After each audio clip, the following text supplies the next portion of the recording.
Números capítulo 10. As duas trombetas de prata. O Senhor disse a Moisés: faça duas trombetas de prata batida. Elas serão usadas por você para convocar a congregação e para dar o sinal de partida dos arraiais. Quando tocarem as duas trombetas, toda a congregação se ajuntará a você à porta da tenda do encontro. Mas quando tocar uma só, se ajuntarão a você os chefes, os cabeças dos milhares de Israel. Quando vocês derem um toque de alarme, partirão os arraiais que estão acampados do lado leste. E quando derem um segundo toque de alarme, então partirão os arraiais que estão acampados do lado sul. Para a partida, deve soar um toque de alarme. Para reunir a congregação, devem tocar as trombetas, mas não na forma de alarme. Os filhos de Arão, sacerdotes, tocarão as trombetas. E isto será para vocês por estatuto perpétuo, de geração em geração. Quando na sua terra vocês saírem a lutar contra os inimigos que os oprimem, também tocarão as trombetas na forma de alarme. E diante do Senhor, o Deus de vocês, haverá lembrança de vocês e serão salvos de seus inimigos. Também nos dias de alegria e nas festas fixas, e no princípio de cada mês, toquem as suas trombetas sobre os seus holocaustos e sobre os seus sacrifícios pacíficos, para que sejam por memorial diante do seu Deus. Eu sou o Senhor, o Deus de vocês. Os israelitas partem do Sinai. No segundo ano, no segundo mês, aos 20 dias do mês, a nuvem se ergueu de sobre o tabernáculo da congregação. Os filhos de Israel puseram-se em marcha, partiram do deserto do Sinai, jornada após jornada, e a nuvem repousou no deserto de Parã. Assim, pela primeira vez, se puseram em marcha, segundo o mandado do Senhor, por Moisés. Primeiramente partiu o estandarte do arraial dos filhos de Judá, segundo as suas turmas, e sobre o seu exército estava Naasson, filho de Aminadab.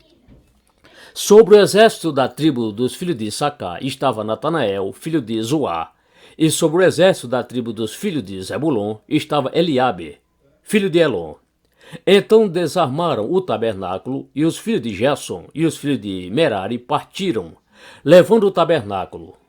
Depois partiu o estandarte do arraial de Ruben, segundo as suas turmas, e sobre o seu exército estava Elisur, filho de Sedeur. Sobre o exército da tribo dos filhos de Simeão estava Selumiel, filho de Zurizadai. E sobre o exército da tribo dos filhos de Gade estava Eliasaf, filho de Deuel. Então partiram os coatitas, levando as coisas santas, e o tabernáculo era levantado até que estes chegassem. Depois partiu o estandarte do arraial dos filhos de Efraim, segundo as suas turmas, e sobre o seu exército estava Elisama, filho de Amiúde. Sobre o exército da tribo dos filhos de Manassés estava Gamaliel, filho de Pedazur. E sobre o exército da tribo dos filhos de Benjamim estava Abidã, filho de Gideone. Então partiu o estandarte do arraial dos filhos de Dan, formando a retaguarda de todos os arraiais, segundo as suas turmas. E sobre o seu exército estava Aizé, filho de Amizadai. Sobre o exército da tribo dos filhos de Azé estava Pagiel, filho de Ocrã. E sobre o exército da tribo dos filhos de Naphtali estava Aira, filho de Enã. Nesta ordem, puseram-se em marcha os filhos de Israel, segundo os seus exércitos. Moisés roga a Obabe que vá com eles. Moisés disse a Obabe, filho de Reuel, o midianita, sogro de Moisés: estamos de viagem para o lugar de que o Senhor disse: eu darei a vocês. Venha conosco. Nós o trataremos bem, porque o Senhor prometeu boas coisas a Israel. Mas Obabe respondeu: não irei. Prefiro voltar à minha terra e à minha parentela. Moisés insistiu: por favor, não nos deixe, porque você sabe que devemos acampar no deserto, e você nos servirá de guia, se vier conosco. Faremos a você o mesmo bem que o Senhor Deus fizer a nós. Assim partiram do monte do Senhor e caminharam durante 3 dias.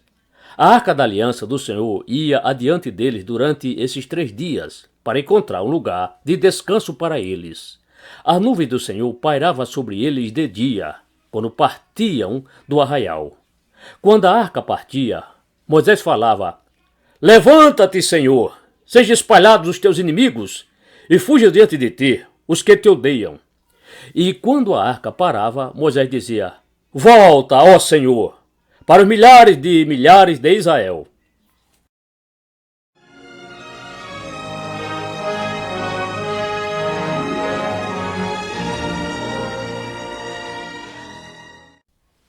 Números capítulo 11. As queixas dos israelitas. O povo se queixou de sua sorte aos ouvidos do Senhor. Quando o Senhor ouviu as reclamações, sua ira se acendeu, e fogo do Senhor ardeu entre eles e consumiu algumas extremidades do arraial. Então o povo clamou a Moisés. Este orou ao Senhor, e o fogo se apagou. Por isso aquele lugar foi chamado de Taberá, porque o fogo do Senhor se havia acendido entre eles. E o populacho que estava no meio deles veio a ter grande desejo das comidas dos egípcios. Também os filhos de Israel começaram a chorar outra vez, dizendo: Quem nos dará carne para comer? Lembramos dos peixes que comíamos de graça no Egito? Que saudade dos pepinos, dos melões, dos alhos silvestres, das cebolas e dos alhos. Mas agora nossa alma está seca, e não vemos nada a não ser este maná. O maná era como semente de coentro, e a sua aparência era semelhante à de bidélio. O povo ia por toda parte e o colhia.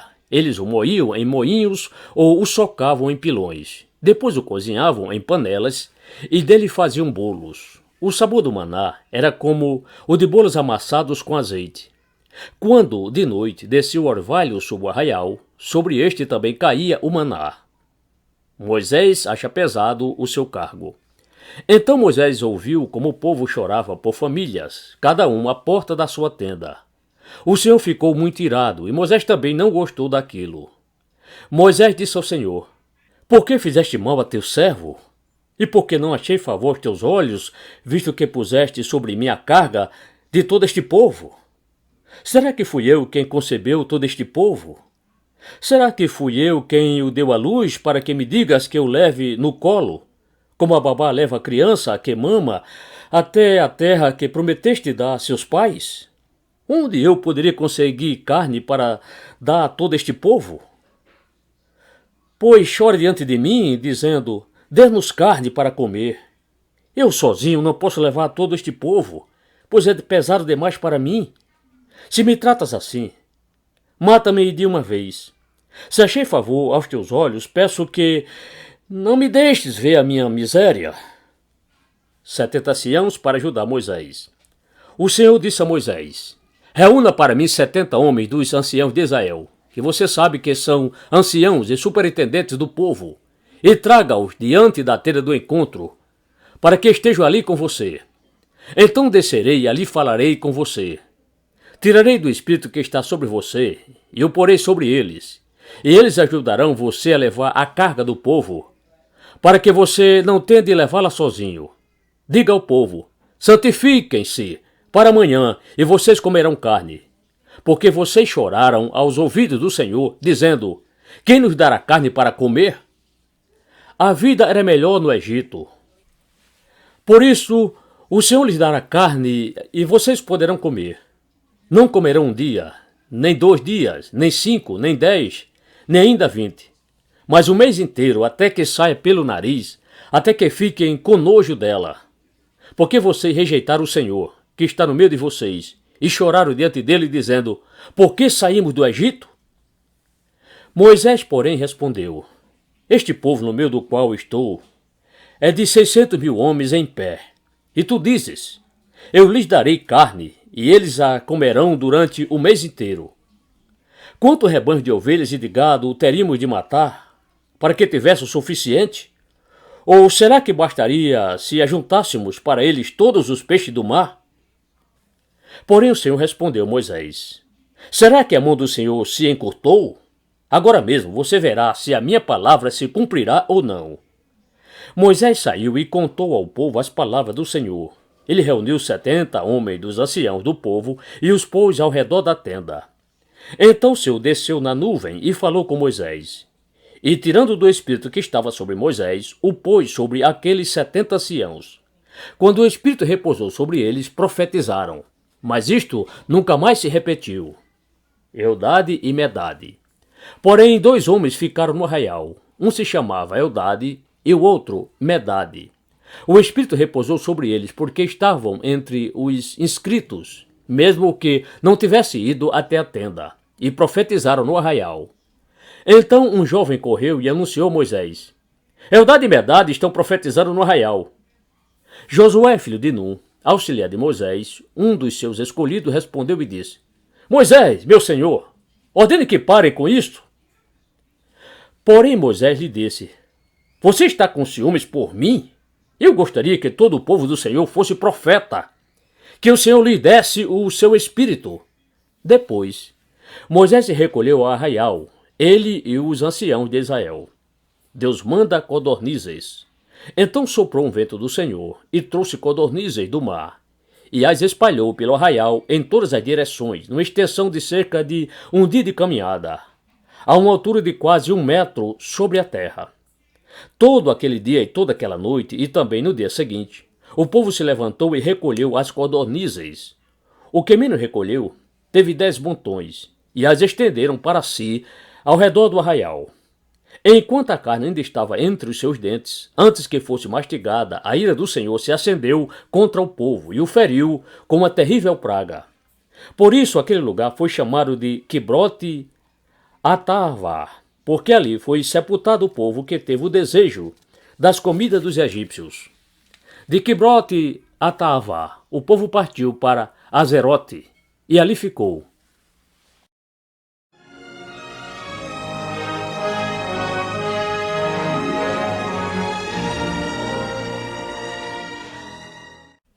Números capítulo 12. A rebelião de Miriam e Arão. Miriam e Arão falaram contra Moisés por causa da mulher cuxita que este havia tomado, pois ele tinha tomado uma mulher cuxita, e disseram: Será que o Senhor falou somente por meio de Moisés? Será que não falou também por meio de nós? E o Senhor ouviu o que eles disseram. Moisés era um homem muito manso, mais do que qualquer outro sobre a terra. Imediatamente, o Senhor disse a Moisés, a Arão e a Miriam: Vocês três, dirijam-se à tenda do encontro. E os três foram até lá. Então o Senhor desceu na coluna de nuvem e se pôs à porta da tenda. Depois, chamou Arão e Miriam, e eles se apresentaram. Então o Senhor disse: Ouçam agora as minhas palavras. Se entre vocês há um profeta, eu, o Senhor, em visão me faço conhecer a ele, ou falo com ele em sonhos. Não é assim com meu servo Moisés, que é fiel em toda a minha casa. Falo com ele face a face, claramente, e não por enigmas, pois ele vê a forma do Senhor. Como, pois, vocês não tiveram medo de falar contra o meu servo, contra Moisés? E a ira do Senhor se acendeu contra eles, e ele se retirou. Quando a nuvem se afastou de sobre a tenda, eis que Miriam estava leprosa, branca como a neve. Arão olhou para Miriam, e eis que ela estava coberta de lepra. E Arão disse a Moisés: Ah, meu senhor, não ponha sobre nós este pecado, porque agimos de forma tola e pecamos. Não permita que Miriam seja como um aborto, que saindo do ventre de sua mãe, tenha metade de sua carne já consumida. Moisés clamou ao Senhor, dizendo: Ó Deus, peço-te que a cures. O Senhor respondeu a Moisés: Se o pai de Miriam tivesse cuspido no rosto dela, não seria envergonhada por 7 dias? Que ela seja encerrada 7 dias fora do arraial, e depois trazida de volta. Assim Miriam foi detida fora do arraial durante 7 dias, e o povo não partiu enquanto Miriam não foi trazida de volta. Porém, depois o povo partiu de Azerote e acampou no deserto de Parã.